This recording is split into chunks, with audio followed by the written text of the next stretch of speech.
In the summer of 2006, the British royal family was cornered. To settle an inheritance tax bill estimated at £3 million, Princess Margaret's family put 800 personal items under the hammer at Christie's. The press called it a tragedy of transparency, a royal house forced to open its private drawers and pay its debts in public. Here's what I think is actually true.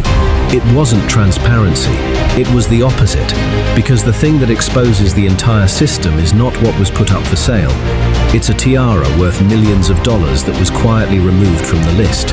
A piece that, had it appeared, would have torn open a legal vulnerability the palace has been managing for 60 years.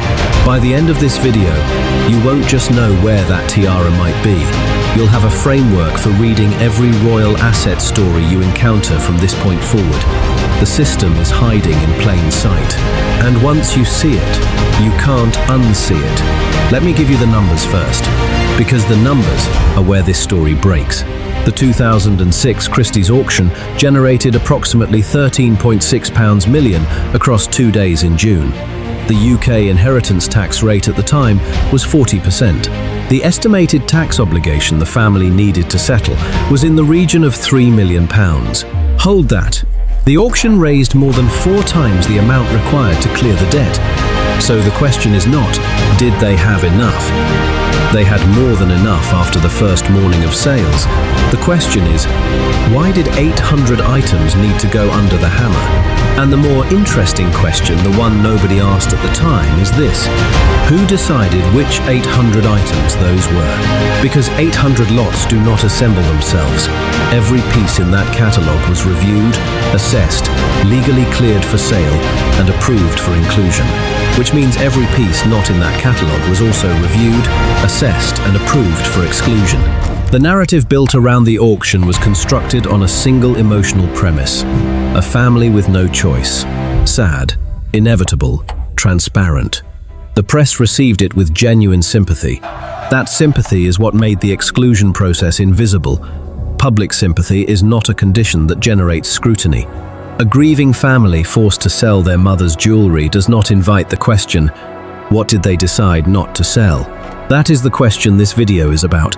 The piece that was excluded, what I want to focus on, is the Sapphire Sunray Bandeau, a flexible diamond headpiece with a sunray design, diamonds radiating outward from the center. A large sapphire and diamond cluster at its core, detachable, wearable separately as a brooch. Not a decorative ornament, a piece designed for wear at the highest levels of formal state function. And it was worn at exactly those levels. A state visit from the German president. 1958. The French state visit. 1960. The wedding of Princess Astrid of Norway. 1961. International press. Diplomatic records. Official photographs. This piece exists. Its existence is not ambiguous.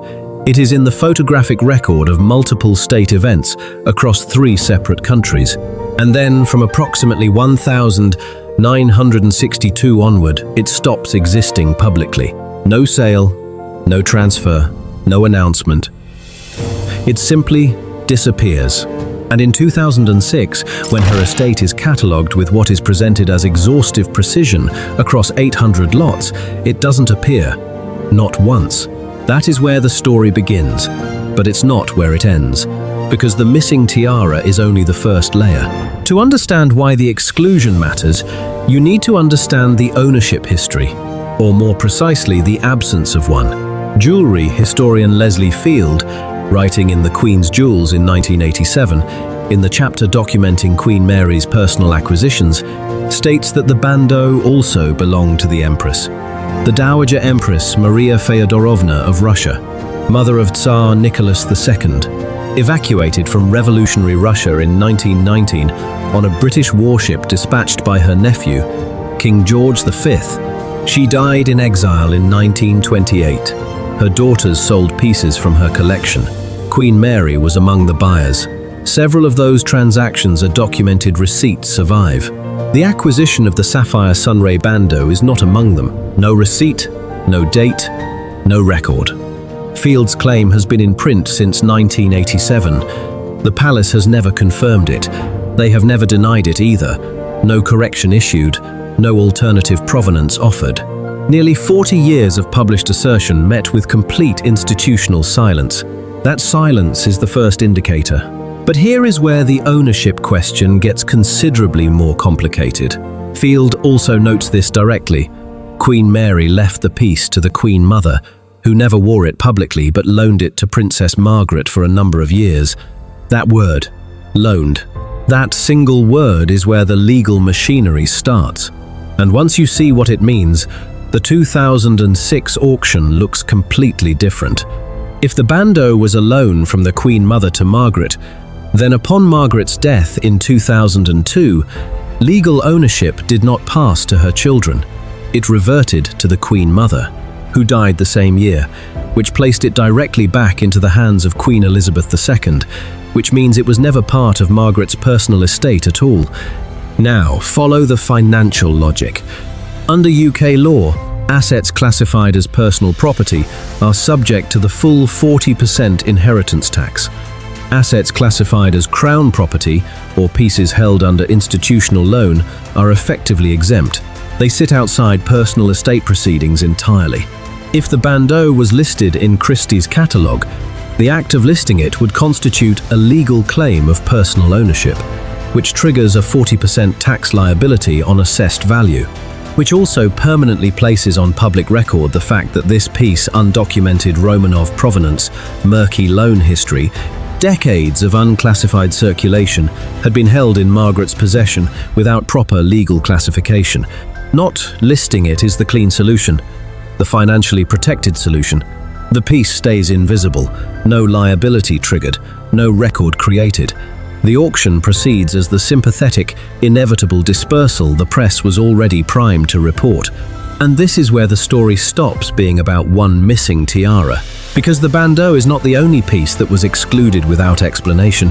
And this is where the pattern becomes undeniable. The Persian turquoise para.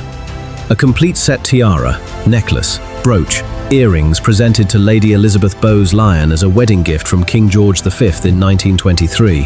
Passed to Margaret as a 21st birthday gift in 1951, worn by Margaret for decades, documented, significant, clear monetary and historical value.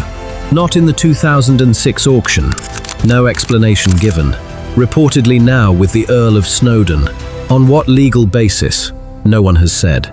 The lotus flower tiara, one of Margaret's most frequently worn pieces, given to her in 1959. Not in the auction, most observers assumed it had passed permanently to the Linley family. Then, in 2013, 11 years after Margaret's death, it reappeared on Catherine, Princess of Wales, at a diplomatic reception. Back in Crown possession, no announcement, no explanation of when the transfer occurred or on what legal basis. Now map all three against a single filter. The bandeau, ownership ambiguous loan, not gift, undocumented provenance. The turquoise parure, ownership ambiguous wedding gift to the Queen Mother, passed informally to Margaret. The lotus flower tiara, ownership ambiguous, returned to Crown possession without any public accounting. All three excluded from an auction framed as a complete accounting of a personal estate. All three sitting in what appears to be a category of asset that functions differently from personal property under standard estate law. That is not a coincidence. The pattern suggests a selection methodology, one applied with financial precision, because every piece placed outside the personal estate category represents a tax liability that was never triggered. The Christie's auction raised £13.6 million. The tax bill was approximately £3 million. The visible estate was more than sufficient to cover the obligation. What appears to have remained invisible for what I'm calling the institutional immunity zone. And I want to be clear, this is my analytical label. Not a legal term, is the portion whose combined value has never been publicly assessed. Which is, of course, the point. Royal estate auctions do not happen in a vacuum. They happen with active institutional involvement. The royal household has legal advisors whose specific function appears to be managing the boundary between personal royal property and crown property, a boundary that, by design, remains permanently vague in public documentation. When Christie's prepared the 2006 catalogue, They were working within a legally reviewed framework. Someone, the family's solicitors, the palace's institutional advisors, Christie's own specialists, made determinations about which pieces could be included and which could not. In estate auctions at this level, the absence of an item from the catalogue is never accidental. It is always the product of a legal determination. An item is excluded because including it would generate a consequence that someone with authority over the process has determined it is safer to avoid. The pieces that went into the catalogue were the pieces with clean personal ownership. The Poltimore tiara. Margaret purchased it herself at public auction in 1959 with documented personal funds. Clear title. Full 40% tax liability accepted. Sellable. The pieces that stayed out appear to be the pieces where personal ownership classification would have triggered consequences. Tax liability, public ownership records, legal adjudication of provenance history that the institutional immunity zone appears to function specifically to prevent. The auction raised £13.6 million. The obligation was £3 million. The gap between those numbers represents the portion of the estate that was allowed to be visible. The bandeau, the turquoise parure, the lotus flower tiara, these appear to represent the portion that was not. Their combined value has never been publicly assessed. And that not the missing tiara itself is the story. Here is something I want you to notice, because once you notice it, you will see it everywhere. When royal jewelry writers discuss missing pieces, the language they consistently reach for is the language of mystery. Where is it now? Perhaps residing in the royal vaults. One day we may see it again. That vocabulary is not neutral. It frames institutional silence as romantic uncertainty. It keeps the question in the register of the sentimental, where is the pretty jewel? Rather than the register of the legal and financial, who classified this piece as institutional property. When was that determination made? And what tax consequence did that classification appear to avoid? The bandeau has been in the published record as a piece with a possible Romanov origin since 1987. The 2006 auction excluded it without explanation. No journalist covering that auction asked, on the public record, why this specific piece was absent.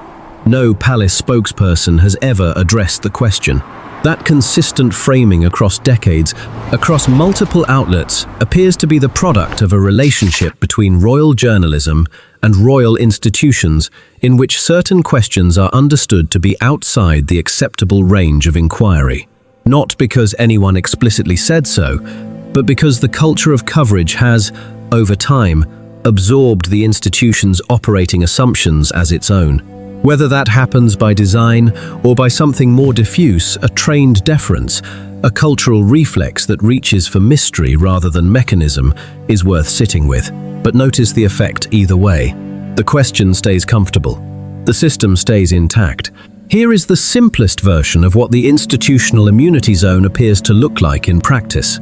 And this is the part nobody states out loud.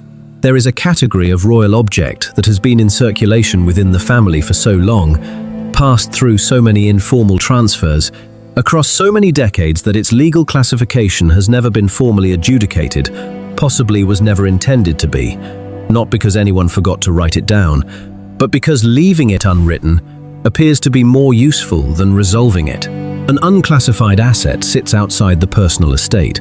No tax liability accumulates. No public record is generated.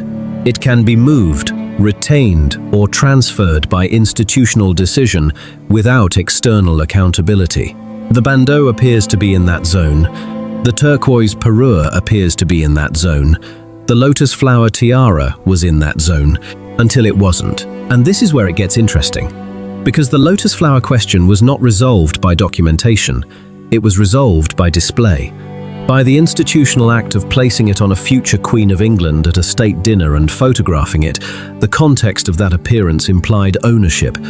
That implication became the record, because no one withstanding to challenge it did. That is how the institutional immunity zone appears to resolve itself when the institution is ready. Not by announcement, not by legal filing, by appearance, by controlled visibility. By the same mechanism that made the piece invisible deployed in reverse. The bandeau has not been given that resolution. which suggests that whoever controls its location has decided actively, and apparently repeatedly, across 60 years that the moment for reappearance has not arrived. That decision is being renewed quietly, every year. And the financial logic behind it has not changed. What I'm saying is structural and financial rather than personal, and I think it matters more, not less, for that reason. My reading is this. The 2006 auction was not the complete, transparent accounting of a private estate that it was presented as. The £13.6 million it generated appears to represent the visible portion of the estate pieces with clean personal ownership, subject to the standard 40% tax rate, legally unambiguous enough for a public catalogue. The pieces excluded from it appear to have been excluded because classifying them as personal property would have triggered consequences, tax liabilities, ownership records, provenance adjudications that the institutional immunity zone appears to function specifically to prevent. The sympathy narrative, the grieving family, the painful obligation, the inevitable dispersal was the framing that made the exclusion process less visible. It is very difficult to scrutinize the legal architecture of an auction when you are busy feeling sympathy for the people conducting it. When you look at the 2006 Christie's catalogue, now all 800 documented, photographed, meticulously accounted for lots, what you may actually be looking at is a document with a precise financial function. It shows you everything the institution was comfortable classifying as personal property and taxing accordingly. The more important document is the inventory of what was placed in the institutional immunity zone instead. That document has never been made public. It may not exist in written form at all. And that absence, like the absence of the bandeau itself, appears to be a choice, not a gap. The Sapphire Sunray Bandeau has not been seen publicly in over 60 years. The palace has offered no explanation for its absence from the 2006 auction. No ownership classification has been publicly confirmed. No location disclosed. My reading is this. The bandeau's exclusion from the 2006 catalogue appears to have been a decision made within a system that functions to keep certain ownership questions outside the public record. The pieces excluded from that auction share a common characteristic: ownership ambiguity that would have become legally visible the moment they were listed for personal sale. The family and the institution appear to have managed that ambiguity, the way such ambiguity is typically managed in this context. Quietly, without public process, inside the institutional immunity zone. Here is the tool I want to leave you with. The next time you read that a royal jewel has returned to the vaults or passed to the family, notice what is absent from that sentence. No vault is named. No legal basis for the transfer is stated. No tax liability is mentioned. No one says who authorized the movement. That language, vague, passive, institutionally comfortable, is not imprecise by accident. It is the institutional immunity zone describing itself, in the only way it is permitted to be described, as nothing in particular. The bandeau taught me to read those phrases as the absence of information rather than the presence of it. Once you read them that way, you will find them in almost every piece of coverage about royal assets you encounter. The system is not hidden. It is written in the specific words that are consistently chosen not to say anything precise. If this gave you a different framework for reading royal asset stories, that was exactly the point. Like the video if it changed how you read that language. Subscribe if you want to keep following this thread. The institutional immunity zone has more contents than one missing tiara, and some of what is inside it is considerably more recent than 1900.